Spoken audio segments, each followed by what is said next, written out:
Thank you for coming here. My name's Brad Suriani. I'm a farm business instructor from Western Technical College. I live in Whitehall, do a little farming myself. But on behalf of the Buffalo Trempealeau Farmer-Led Watershed Group and the other organizations that are involved today, which you will hear from each and every one of them at some point in time today, we welcome you to today. We thank you for your sacrifice to be here and your commitment to be here to learn from the presenters that we have here today. So I think everybody should know where the restrooms are over there. There's some coffee and some beverages over here, some donuts, and there'll be some other things I'll make you aware of later on here. But with that, I want to get started right away here. So our first presenter is Casey Staloch, and I'm going to let Casey give you whatever he wants to in terms of his bio. I welcome Casey. I always look forward to these biological conversations because for some they're very controversial, for others they don't know what they are, and others they're like trying to figure out how to best utilize them. So I don't know where you fit into that, but I hope that Casey can help you take some steps to further educate you on the use of biologicals in agriculture. So with that, Casey Staloch. Well, good morning, and thanks for coming, and appreciate the invite for giving me a chance to speak to everyone here today. Like you said, my name is Casey Staloch. I'm a graduate of University of Minnesota, so I know my degree doesn't cross over the Mississippi, but you're just gonna have to bear with me today. And if people aren't happy with what they see today, Nick Shank is to blame. He's the one that invited me. So, but anyway, the biggest thing I want to go over today, I've been working with biologicals or biostimulants, whatever term you want to do it, for over 20 years. And 20 years ago when we started, it wasn't the cool thing to talk about. You know, everyone kind of looked at you like you were mental, and everyone was like, no, you're just doing a disservice to people, this, that. I had people at the university telling me that. And it's just like anything. You have varying results with varying applications, varying weather, so on and so forth. So what I've been doing for 20 years is going around and doing technical support and whatever for the Agrigro company throughout the U.S. and international. So I'm going to touch a little bit on some of the data we have for that, but by no means is this a sales pitch or anything for there. I like to keep it very informal. You got questions, especially you in the front here. You guys look wide-eyed. So if you got some questions, just please raise your hand. Very informal. I like to keep it that way because then we're all kind of engaged here. So I don't have a clicker, so I'm going to have to go on. But that's just a little bit about myself. I farm myself in south central Minnesota. And like I say, I wouldn't be farming, or I wouldn't be as profitable as I believe I am without some of these practices. So like I say, if there's something we disagree on, great. If there's something that you have a further question on, just please raise your hand. Because like I say, there's not just one way to work with biologicals. It's not like, hey, this is it or nothing. No, there's multiple ways and multiple modes of action that we can work with. So we talk about genetic yield potential, optimal growing conditions, that's your yield potential. And like I just mentioned, you're going to have varying results. If anyone in here, used like say a fungicide or something like that and has had exactly 20 bushel increase every single year from using that fungicide, we know that it varies based on weather, based on maybe how that particular variety responds. So we also have that here too. There's no true, hey, you put this on and you're going to get a 10 bushel bump, or you work this way and you're going to do that. Because Mother Nature is going to determine what the potential is for that year for the growing conditions. So then we talk about actual yield. That's what we get. Guys can say what they had on their yield monitor. That's fine. But what we actually sell it on, that's what it is.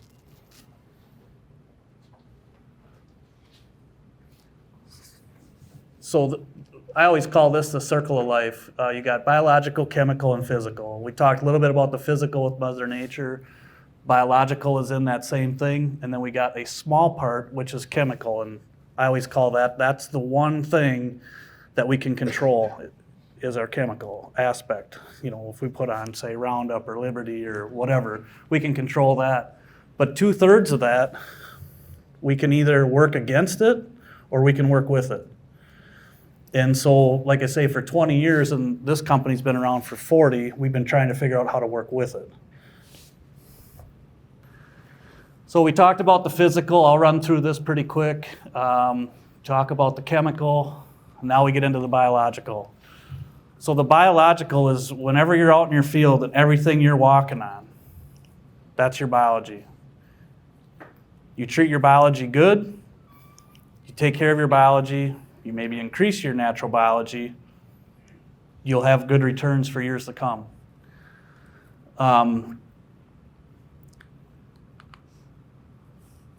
So biologically active soil, that's kind of what we want to have. If we have a lot of compaction or you have a lot where water just sits and it can't filter, that tells me you have very, very low, besides obviously a frost, but you have very, very low biological activity.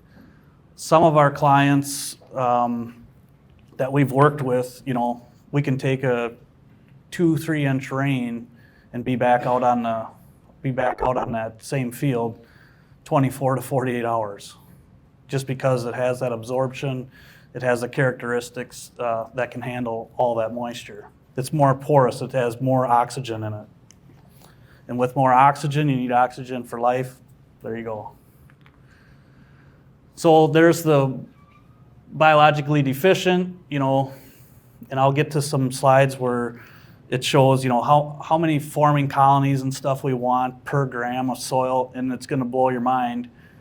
But more and more, I see guys where they're like, I've got all this fertility out there. I've got all this, I got all that. I use all this precision planting. I do this, I do that. I do reduced tillage or whatever, and I just can't get over the hump.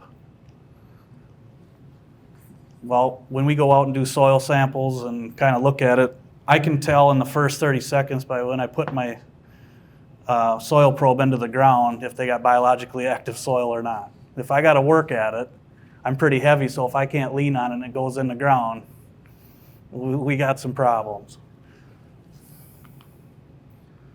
So this is just the scope. How many soil bacteria in 1 gram teaspoon of healthy ag soil? Students up front probably know the answer to that. No. All right, 1 million to 1 billion. So you think of a gram is not very big, okay? So if that makes up that many, think of a population of a city. Do you want to work with a billion or do you want to work one person against a billion? And that's just in a little teaspoon. So we can work with it, or again, we can try and fight it and we're not going to win. Within the same gram of soil, how many species of bacteria are estimated to reside in there? Okay, that's the last trivia, I promise. So we got 6,000, according to this person in 2008. In further studies with our technology and our equipment getting better, in 2017, Ingram found that we could have up to 18,000 different species in that gram. Okay. So what do? Support plant health, decompose previous crops, manures, earthworms. Like I say, everything that you can think of that happens in the soil starts with your biology of a soil. And I don't know about you, but when I was in high school and in college, biology wasn't my favorite, but now I use it every day. So management decisions that increase biological activity.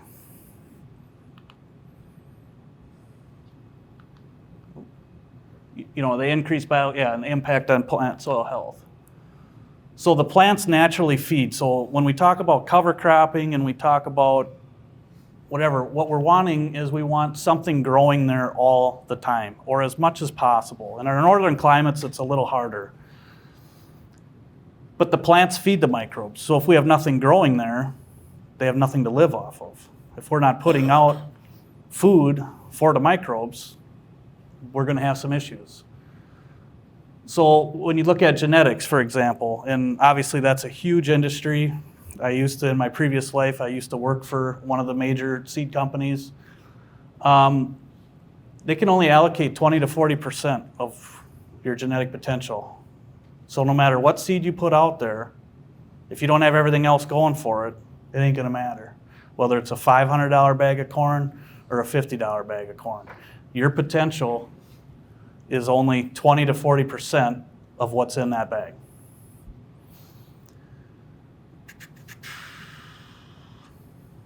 Yeah, so then when we get down by, why I want, stuff growing in the soil, is you look at the microbes in the rhizosphere, so that's just right around the root surface, up to 1,000 times more dense right around that root surface versus in the other bulk of the soil.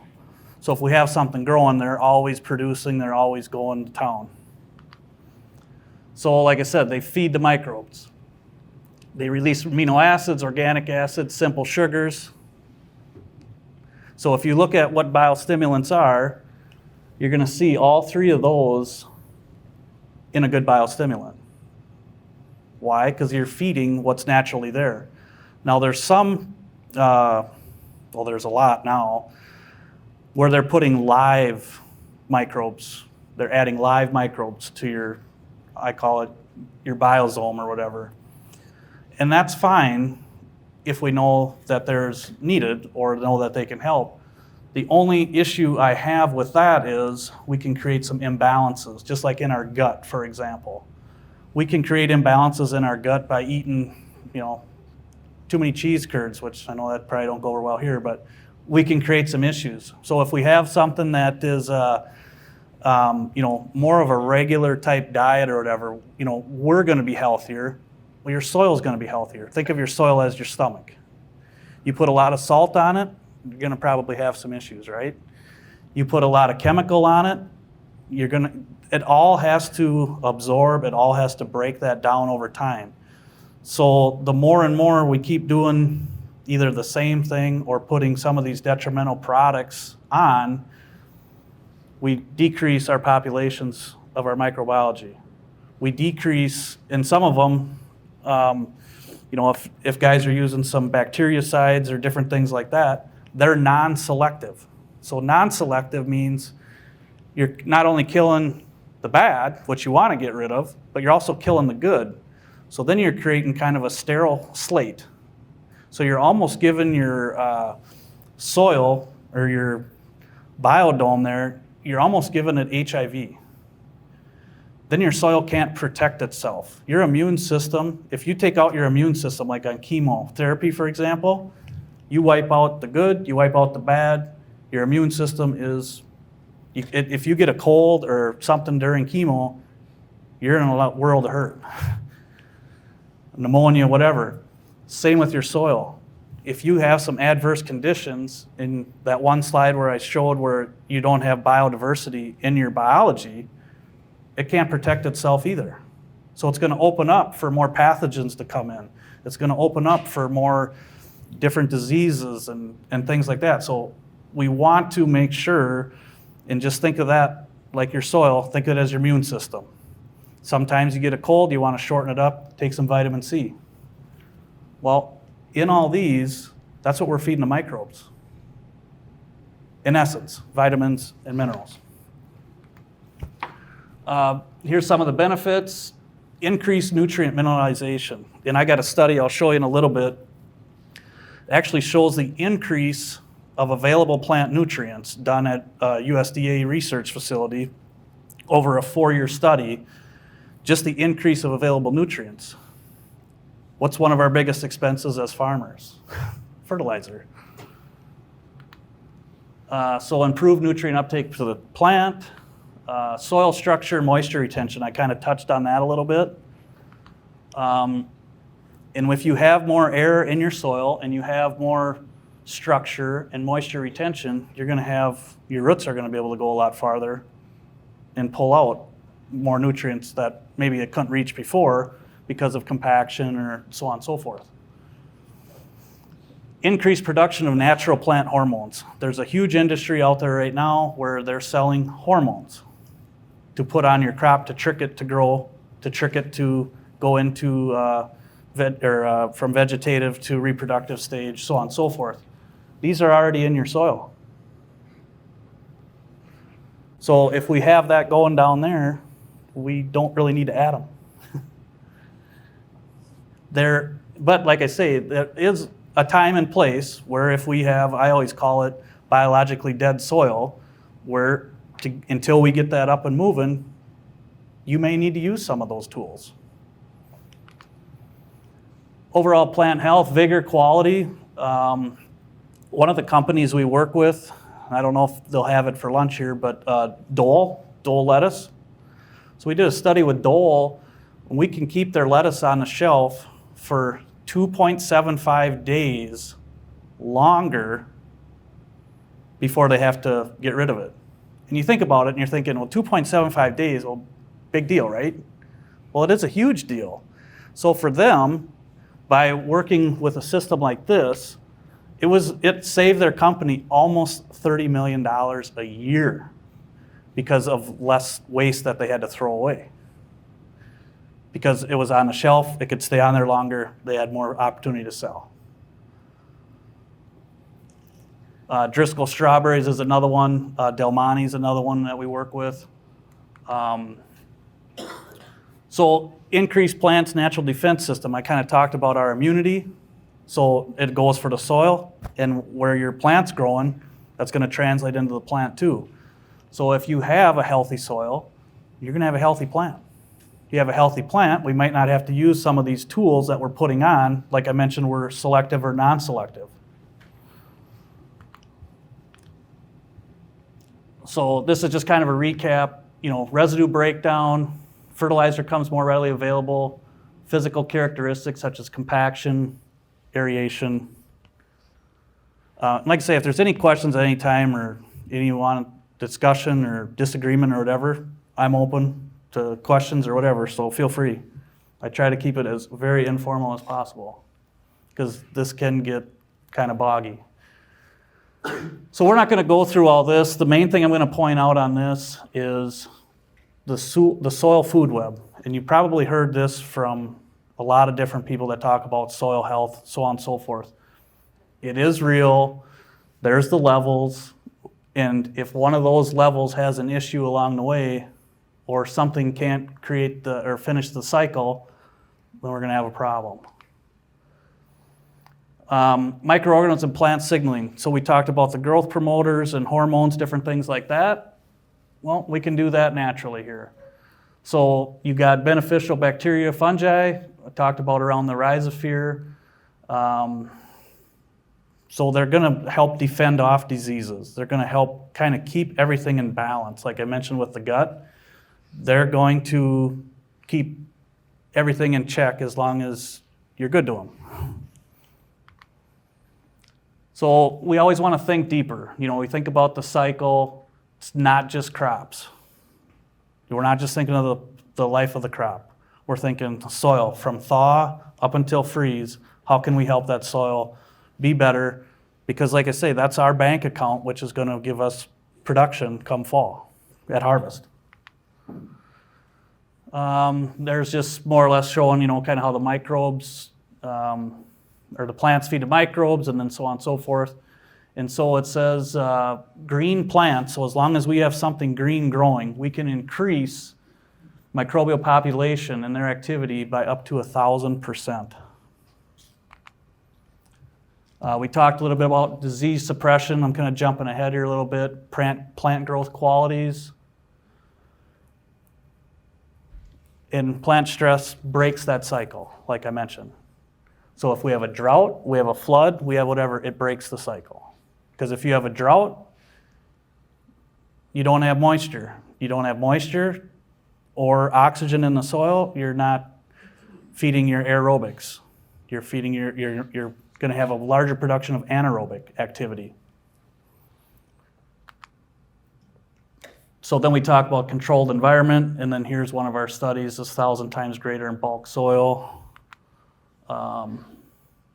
So then the photosynthetic output. So if you look at the stress up there to the plant, obviously your yields, everything's going to be going down. So the more we can eliminate that stress, which starts in the soil, then we can increase our genetic potential based on what I mentioned earlier about the 20 to 40% comes in the bag. Okay. This is just kind of a simple picture showing, hey, we got biologically active soil, we got nice healthy plants. Where we don't, we have some inconsistencies. We have some variation, some up and down. In that, over there can also, not just biologically deficient, is stuff that we can take care of by not planting too early. Making sure we have a good seed bed, whatever. So if you see that up and down, you drive by a field, don't think, oh, that soil's biologically dead. We don't know what they did earlier on. So that's why we got to ask the questions. And that's why it takes everyone to do their part in order to achieve this versus achieving that. So I put this up here. Our soils have been punished and overworked. We think of some of our recommendations that we've made back in the day when we were raising 130, 140 bushel corn, even less. Now we're pushing it to the max. Now we got to have yield in order to make money. We're pushing. But like I said, my favorite thing on the bottom there is guys say to me, and I'll say this, I don't use fungicides on my farm. Now, you can all throw stuff at me or whatever. When a plane, they go, well, how come a plane's always flying over your corn then? At fungicide time, I said, well, I'm putting on nutrients and feeding the biology. And they look at me and they're like, you have to use fungicide. Your crop's pretty healthy. I said, no. And they're like, oh, that's going to be green forever. It ain't going to dry down. You're going to spend how much on this and that, whatever. Last year, for example, I planted 12, but my planting window was 12 to 15 days after all my neighbors were done planting. I harvested 2 weeks prior, and I was pulling out 17, 18, 19% corn, and they were still 30. So if your plant doesn't complete your life cycle in a fashion, you're going to have wet corn. You're going to have maybe lighter test weight. Your plant's not going to create or complete its life cycle in a reasonable time frame. And so then you're going to be like, well, geez, that corn was really wet, or this, that, whatever. It doesn't always have to do with the hybrid. So as much as I see some seed dealers sitting in here, much as you want to yell at them, it's not always their fault. So I always talk about native bacteria and fungi, which I kind of mentioned a little bit. We want to stimulate what's native, where some of these companies are bringing these microbes in from overseas or other countries that they're beneficial strains that they're pulling out. We have beneficial strains here in our climate as well. That's like if I would go to the zoo and introduce a tiger into your home. Sometimes it's probably not going to work out real well. Okay? So we want to stimulate what God gave us and make that work as best as we can. And then if there's something beyond that maybe we use for maybe crop specific or timing, or if we're maybe some of the environment ain't as good for us that year and we have to move it along a little faster, then we can. But again, this is the first thing we want to do before we introduce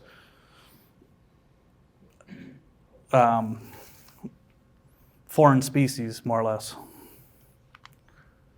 So this is just their company thing. We'll pass that. They've been in business since 1980. Our mission is more or less provide sustainable for farmers and work with what you got, because that's what you got. And sometimes you introduce, and I'll just touch on this a little bit, if we introduce, like for example, the big craze now is nitrogen-fixing bacteria that they're selling. Okay, I have some that I work with as well. The biggest thing with that is what they don't tell you. If anyone's getting water out of a treatment plant, that as soon as you introduce it to that treated water, those are dead. Those bacteria will die because of the chlorine in the water. Okay, well, you might as well went fishing for the weekend and saved your 20 bucks an acre and all the time. Because as you introduce that in there, it will kill it. I got some slides here that'll show we tested a lot of the majors on the company that have live deals, and on some of them, none of them made the grade. And I'm gonna say why. They set the grade. They said, hey, we have this much in here. Okay, so we buy the product, we send it to a lab, and we test it, and we're like, you really don't. You got maybe half of what you say is in there. Or maybe you got 10% of what's in there, okay? We got a company down in central Iowa, and I won't mention whatever. He calls me one day and he goes, can you help us with our product? Well, it's a competitor. I said, if I can help you, I'll help you. He goes, we can't get all of the live bacteria and everything that we're putting out there. We can't get it when we make the batch to when we get it in the field. We're about 5% of what we say is in there. Interesting. If you're going to put live stuff in a jug for a long period of time, just like you, if I put you in a small room, what am I going to have to give you? I'm going to have to give you food. I'm going to have to give you water. I'm going to have to give you, like for example with that, I'm going to have to give you a pH that you can live with in there. That's not going to kill you. I can't use the treated water, so you're going to die right away anyway. That's from the chlorine. So we went through all this, and there was about the first 10 things I mentioned to him, and he just says, he goes, never thought of that. Never thought of that. And they're on a ton of acres, a ton. This is just a couple products. We got some seed, in-furrow, foliar. We have organic products. So now I'd like to talk just a tiny bit, unless anyone has any questions, the difference between prebiotic and probiotic. Don't see a ton of hands. Okay. So prebiotic, I mentioned that we want to work with what we have out in our soil. We want to work with getting that running as best we can, just like your gut. You want to get that running as best you can. Okay. Probiotic, for example, that's the live in the jug, which I've been talking about. So on the market, contains live bacteria. So we're a prebiotic, which contain 400 different biomolecules. So we're not putting anything live out there. We're not introducing anything else. We're sending out the food for your microbes. That's what we're doing. We're stimulating. We're not adding, we're stimulating. So here's the probiotic approach. 1 to 4 strains of microbes in a jug. Okay? Short shelf life. Difficult to mix with fertilizers. Say, for example, if they're high salt, it'll kill it. You got chlorine in it, it'll kill it. Okay? So difficult to mix. So you have special passes and different things like that, which fuel is obviously so cheap. Why not make extra passes if you don't have to? And they don't feed the native microbial population. They're putting out a population that now has to feed off of your native population's food source.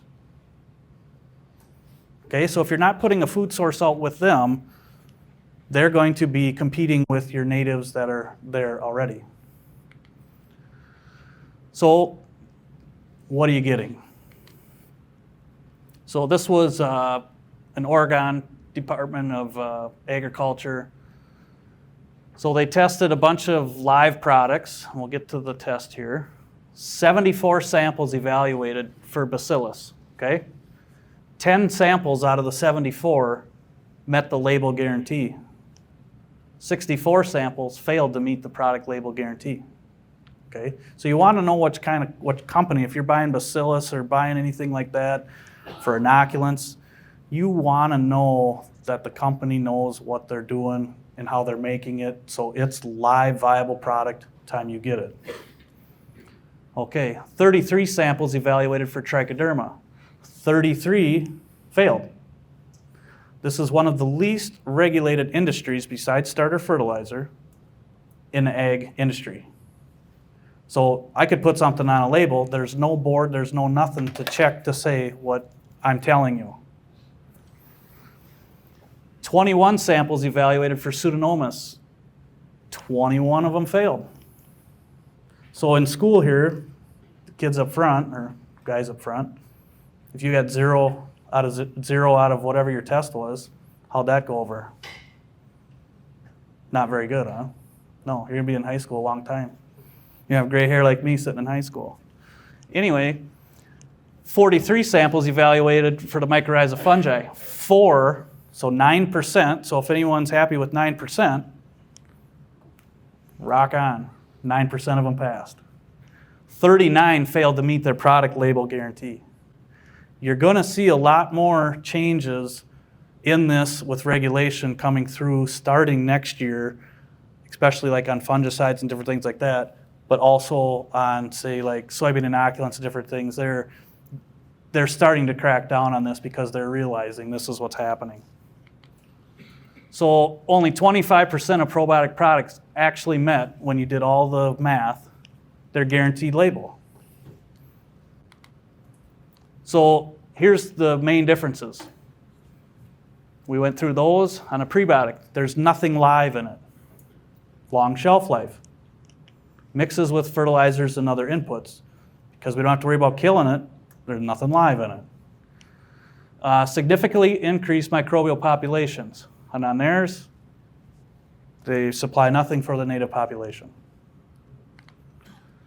So this was a study done, EMSL labs in New York. So this was the impact on microorganisms colonizing forming units per gram of soil within 72 hours. They increased it 5,000%. So if someone was to give me $1 today, and 3 days from now I come back, I give you $5,000. Anyone want to take me up on that? No one? Where's the farm business manager here? You're not doing your job, fella. What I would do, and like I say, each situation is different. Each soil type, each climate's going to be a little bit different. But if I was to look at a 1-year cover crop rotation and think like I'm going to make that into that in 1 year on just cover crop alone, it's going to be pretty tough. I would say what I've seen guys that are doing, mainly just cover crops and, adding manures and different things like that, we can take that soil there to this and they didn't like what I was saying either. Probably more of a 2 to 3 year. And a lot of it depends on your soil temperature for the year, amount of rainfall, because you could have the best cover cropping program ever. We get in a drought, nothing's really happening. So typically 2 to 3 years we can start to see some really good turnaround. So that's why what we're doing with the prebiotic is trying to just give it a little bit of a jump start. Put a little jump start. But I do like, on a cover crop with that too, that's going to bring it around a lot faster than just rotate, one crop to the next, to the next, to the next.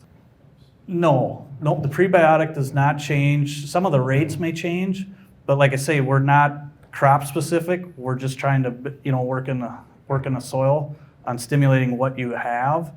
So some of the rates would change, like say from your cereals to your beans to your potatoes to different things like that. Some of the rates and timings would change. But what's in the prebiotic, and we saw we had how many different formulations up there. So it doesn't really change per crop. You can use them for crops. Just the rates and timings would be the ones that would change. Well, in here, like I say, we've got 400 different. Well, so the question was, can we feed our native biology incorrectly? Is that? Yes. Okay. So and can. How do you test for it if you have? Correct. I mean, it sounds like we should be all testing for our bugs that are in their soil. Is that right? There are tests, and I think it's a good idea to see what your levels are and your balances are, but I don't think it's necessary because they are pretty expensive tests. So typically when we look at a geographical area, let's just say, let's take these 2 counties or different things like that. The native microbial population isn't going to change from here to across the road, the native. The levels of population could definitely change. So what we're doing is we're putting out food for whatever comes to the table. It's kind of like a buffet. They're going to pick and choose out of whatever's in here and what's in your soil that they need to survive and to multiply. I wouldn't say you'd really want to target one. You know, the best food for microbial populations is simple sugars, you know, carbon. That is the best, okay? So, like, for example, I'm not really getting into product here today because it's not really, I don't feel this is the time or the place for that. But in this, in our mixes, that's one of our first things in there is our sugars and our carbon, because that's what's feeding them. Now, to say, do we want to increase one population more than the other? Mother Nature is going to do that for you. Because if we go in and try and say, hey, I'm going to put this load of whatever here in okay, well, maybe the other, you always have to have a check and a balance, just like our government does, right? We got a check and a balance, supposedly. So you put that in there because why? It keeps them all in check, okay? If you had a jail with no bars and no prison guards and no keys, everything would go crazy. You wouldn't have good balance. With what we're trying to do here is take your natives that you have, increase them up. They're going to balance themselves out in nature. I don't know if that answers your question or not.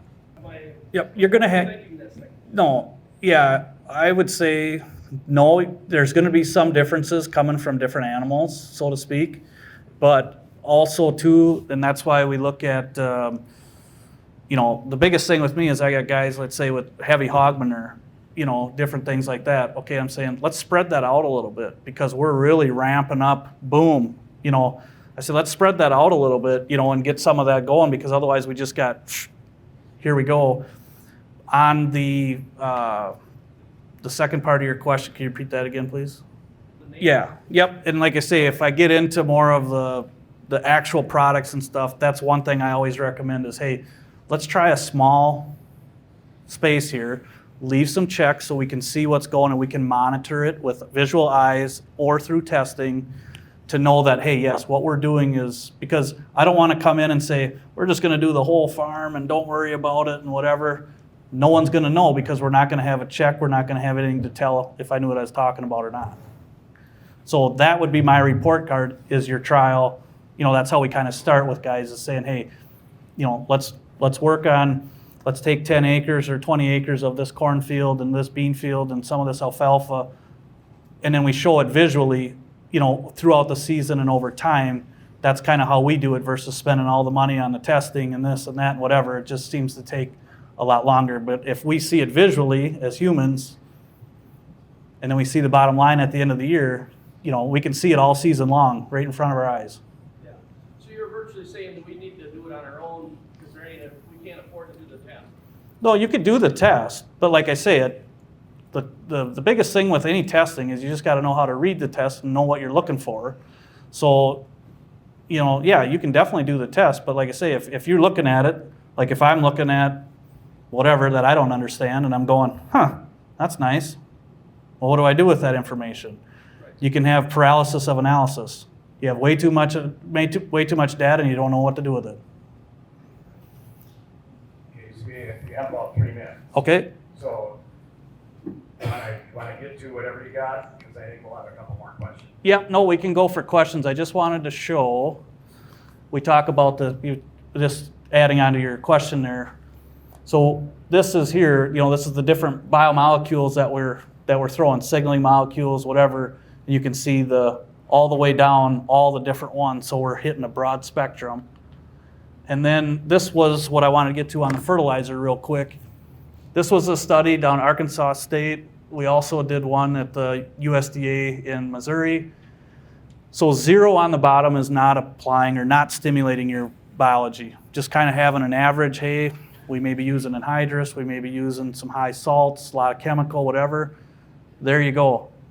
By having a biologically active soil, those are the percent increases of your N, P, K, calcium, mag, sulfur, zinc, boron. So why I mentioned before, you know, you're saying what specific one should we go after, whatever. There's so many different ones that trigger all of these other ones that we want to do more of a even approach. Yes? So you talk about yield, but isn't it all about profits? So if you're adding Yeah. this in, Yep. what are you not doing to offset I assume you don't give it away for free. Well, So how do you balance costs? you're right. No, and that's why I always tell guys to start small. Okay? Obviously there's a cost, and I always tell guys, you know, put my salesman hat on for a second. It's not a cost, it's an investment. But if you're not seeing on your small strip that we decide, hey, I'm going to make a $200 investment on this 10 acres or something to try it, or 5 or 20 acres or whatever, to see, and at the end of the year, if you don't have a profit there, okay, you're out the $200, and I'm out my time, you're out your time. You know what I mean? But that's what we do. We show visually, and then at the end, say like I got some pictures of alfalfa and different things, you can see it. You can see the tonnage, you can see the crude protein, you can see the feed value, everything. So yes, there is a cost to this, but in time, like I say, if you can increase your availability there, and I'm not one for saying, hey, cut your fertilizer. No. Over time, you'll be able to see it yourself. No, right. So like I say, if I would get into the actual products, so in our products, we have a humic base, we have a little bit of fulvic, so we have some of these, and those are some of those triggers that I was showing, you know, on the amino acids and different things like that. Those are your triggers. So a good humic acid product, I am all for, whether, as long as you're getting what you say you're getting. So it can definitely make a huge difference in soil aeration, whatever. So there can definitely be, you know, you have like a one-up product like that, I call them, because they got, you know, one-trick pony. That's what's in there. Okay, you got a humic acid, great product. Okay, but again, it's going to have some limitations, just like our product's going to have some limitations. This isn't a silver bullet. There is no silver bullet out there. But like I say, if sooner or later, from what we're hearing from government and whatever, is we're going to start being restricted on what we can put out per acre, say on nitrogen, what we can put out, especially like I work a lot in Iowa. Well, we're dealing with the Des Moines watershed. That thing is crazy, okay? So we're presenting stuff like this to Iowa State, so on and so forth, and saying, hey, if we can show as good or better yield with less fertilizer over time, not day one, over time, and not cut it 50%, not cut it 100%, whatever, but we can gradually step this thing down a little bit. That's what our goal is. So it's not like, hey, we put this on and you don't need nitrogen, you don't need any of that, whatever. No. Anyone tells you that, show them the door. Does that answer kind of? Okay. And so I can send if anyone wants this, and I know I got to take off pretty early here, but if anybody wants any of my slides or whatever, I'll send it to Brad. And but yeah, this was the USDA one done. And as you can see here, this line is 0. Sodium was the only one that was less available to the plant, which is a good thing. Well, that's your microbes taking care of that for you. So I'm out of time, but I appreciate everyone's attention, questions. If you have any other questions, I'll be around here for a little bit. Otherwise, I appreciate the opportunity. Well, thank you, Casey, and if we could bring around the applause.